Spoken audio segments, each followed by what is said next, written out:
Welcome to the Altered Call podcast. Today we are going to discuss children. How do you set a godly example for your kids and train them up towards adulthood? My name is Alex Pillischafske. I believe that space unicorns fire marshmallow lasers. I believe that religion is what we settle for. And I believe that you were uniquely created to reflect God's glory in the world. Recapping the framework. As Christians, we are meant to bring glory to God generally through our purpose and specifically through our various callings. The enemy wants to prevent this by forcing us to stumble in any of an infinite number of ways. Stewardship is the application of our current knowledge and ability to defend our lives against that enemy. The discipleship path is an optional framework that you can use to build and maintain standards that relate to self, family, vocation, and church. This is meant to create a baseline of stewardship from which we can explore specific calls of God. We will start by establishing minimum standards strong enough to ensure that we are being faithful and on which we can build our desired lives. We will maintain these standards until we are given a specific calling of God, which we will prioritize accordingly. Now we move from the symbiotic to the parasitic, where your relationship with your wife can result in a process that feeds the needs of both parties. Pouring into your children will largely be a one-way street. A child will rarely be presented with an appropriate opportunity to repay a loving and capable parent for all that they have received, and such a parent would almost certainly never ask them to try. Instead, we must start by accepting the fact that raising our children is a gift that we give to others, an offering that we make towards the future of mankind and towards our God. Time and familiarity are the enemies here. It is easy to assume that because your children are always there, they will always be there. I'm at an age where many of my friends are starting to look at their teenagers and wonder where all the time has gone. Instead of looking at them with endless possibilities, they begin to see a clock slowly counting down. Only 2 summers left, only one more spring break, one last Christmas as a family. Obviously, some of this paranoia is overblown. It's not like they'll never see each other again. But something about having a child in high school seems to force parents into realizing what they could have known all along, that their children are a sacred gift and that one day, near or far, they will leave. If you have children at home, then you have the opportunity to be the primary voice speaking into their life. It is likely that you and your wife know your children better than anyone else on the planet. You know how they think, how they act, what they fear, what they love, possibly even better than they know it themselves. As such, it is your job to nurture the good and useful things in them to the point that they will be well equipped to live a life independent from you in the future. This requires that you spend time with your children. Lots of time. Now is a good time to revisit the idea of capacity. Any activity that your household engages in must benefit one or more members of the household to an extent that justifies its existence. The more kids that you have, the more overlap required. Joining a sport or activity can be good for your kids, but is it better than quality time with you? Kids that are active tend to get into less trouble because of community support and positive role models. But who is more qualified to be a role model than you? What community would you rather support them than your family? I'm not saying that activities are bad, but I think that it's important to realize what you are trading away. If you want each kid to do a sport and then enforce solid family time outside of that, wonderful. But every ounce of influence that you surrender to other adults takes from the responsibility that you have been entrusted with.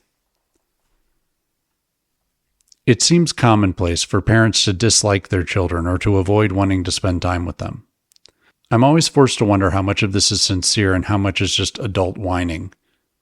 To the extent that it is sincere, I always wonder how much time those parents spend nurturing their children into the types of people that they would enjoy spending time with, instead of just shipping their kids off to other adults and then being disappointed by the result.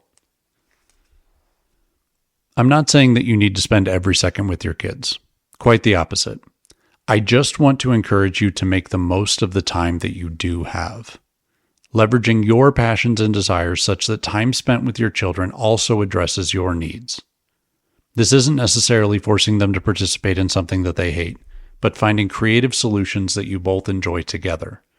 If you enjoy the outdoors, then maybe your Saturday routine looks like a morning hike with one kid and then sitting outside and reading with another. If you enjoy sports, then maybe you watch the game with a child that's interested in that, and prepare a pregame meal with another one. In both cases, the day addresses your needs while simultaneously feeding the needs of your children. It teaches healthy rhythms and interactions with passion and rest while engaging in meaningful quality time. By pairing good stewardship with intentionality, you get the opportunity to teach your children how to care for their own mental, physical, and spiritual needs, as well as how you want them to relate to their parents and siblings. Now, you may not feel qualified to teach each of these areas. In fact, you may still be struggling in one or more of those areas yourself, but the responsibility still falls to you. Your children will watch everything that you do, and they will act or react accordingly. Your best option is to be a strong example of what is healthy and true. The next best option is to show them that you're trying and attempt to inspire them to better in spite of your example. Somewhere much further down the list is engaging in deceptive behavior and hypocrisy. Here is what healthy training looks like. We start with rules. Do this, don't do that. It's very clear and simple.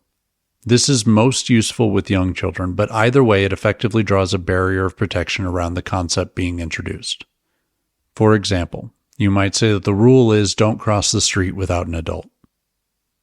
Unfortunately, some parents stop here because it can be tempting to simply control your children instead of teaching them the intricacies of how the world works. It can also seem scary to explain or defend a belief that you don't fully understand yourself. Please know that any belief that your child is encouraged to pursue in ignorance is something that they will discard when it no longer serves them. It's fine to start with the rule, we go to church on Sundays. But if that is the only justification that they ever receive, then they will quickly abandon the church on their own. From there, we want to age-appropriately expose the kids to why the rule exists. The rule remains, but you provide clarity around it. We don't cross the street without an adult because I don't want you to get hit by a car. This exposure empowers the child to begin observing the usefulness and limitations of the rule without giving them permission to engage with the rule directly. They might notice that sometimes we wait until all the cars are gone. Other times we quickly cross as a car approaches. This will all be useful information to them when they incorporate it later. The next step is playing with the rule. Again, the rule stays in place, but you start to probe understanding. Would now be a good or a bad time to cross the street? This gauges comprehension of the why behind the rule and allows for the child to engage with the observed limitations in a non-threatening way. Then you allow the child to break the rule under specific conditions. After ensuring safety, you ask if the child would like to try crossing the street under your supervision. At this point, you have transferred responsibility for both understanding and applying the why behind the rule, while maintaining responsibility for the outcome.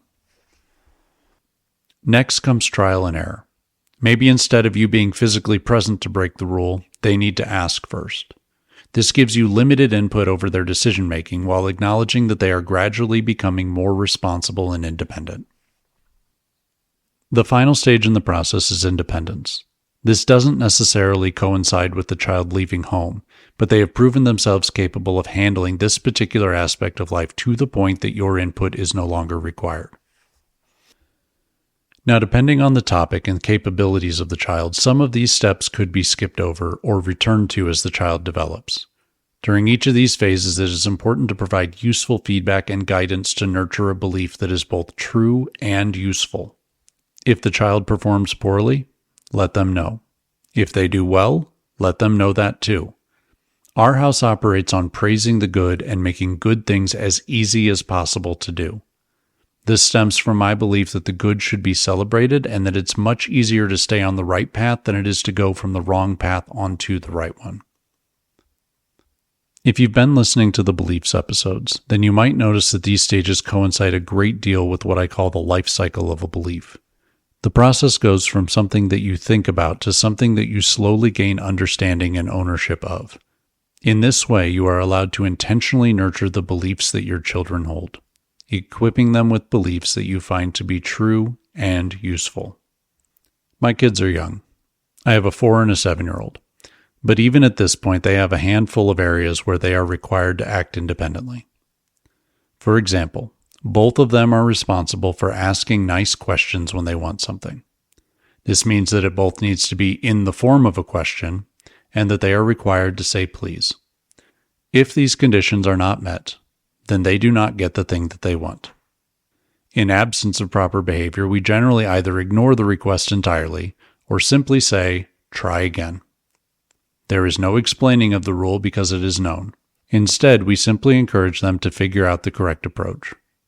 This is a belief that they know and have taken ownership of. Now they just need to practice it and strengthen it over time. Another advantage of a well-connected father is the ability to deny poor beliefs from taking hold. If you begin to see something untrue or harmful taking root in your child, you have the opportunity to prune it out immediately and replace it with something good. Now, this might cause short-term discomfort, but the sooner that the issue is addressed, the easier it will be to correct the behavior. I have a friend whose father-in-law made a careless comment to his daughter regarding food and body image. 1 second later, he stepped in, denying the comment in front of both his daughter and father-in-law, replacing it with his perspective, and stating that comments like that wouldn't be tolerated in the future. Now, the father-in-law almost certainly thought that the comment was harmless, but my friend knew his daughter enough to know that this thought couldn't be allowed to take root. It is entirely possible that nothing bad would have come from letting this go and keeping the peace. But he wanted to maintain control over how his daughter viewed her body and was unwilling to give that power to a random comment. You have been given responsibility to shape your children. You have tremendous power to shape their core beliefs and build a foundation that they can take with them into adulthood.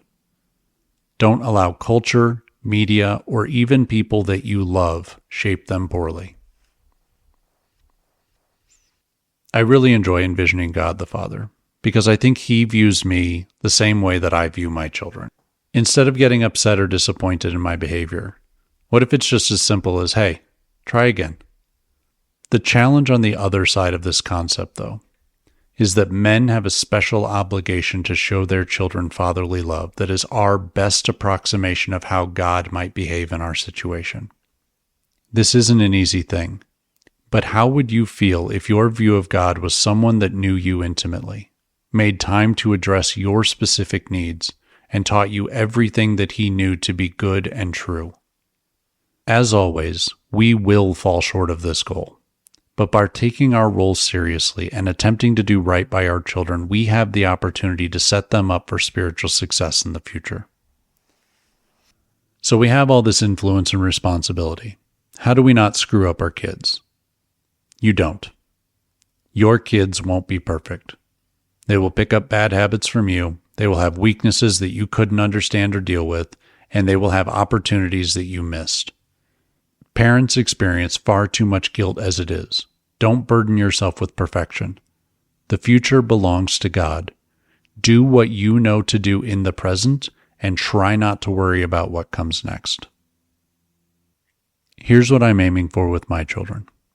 I want to transfer to them my best practices and beliefs while simultaneously encouraging what comes naturally to them. It's not my goal to replicate myself in my children, but to carefully curate the best parts of myself while allowing them to retain as much of themselves as possible. I want them to enter the world equipped to live their life, not the life that I could have lived under my own tutelage. Acknowledging reality. You only have so much time and influence with your kids before you lose the majority of that influence. Maybe it's 18 years. Maybe it's a handful of months. Within that set of limitations, what is the best relationship that you can build with your children and the best beliefs that you can equip them with before they leave?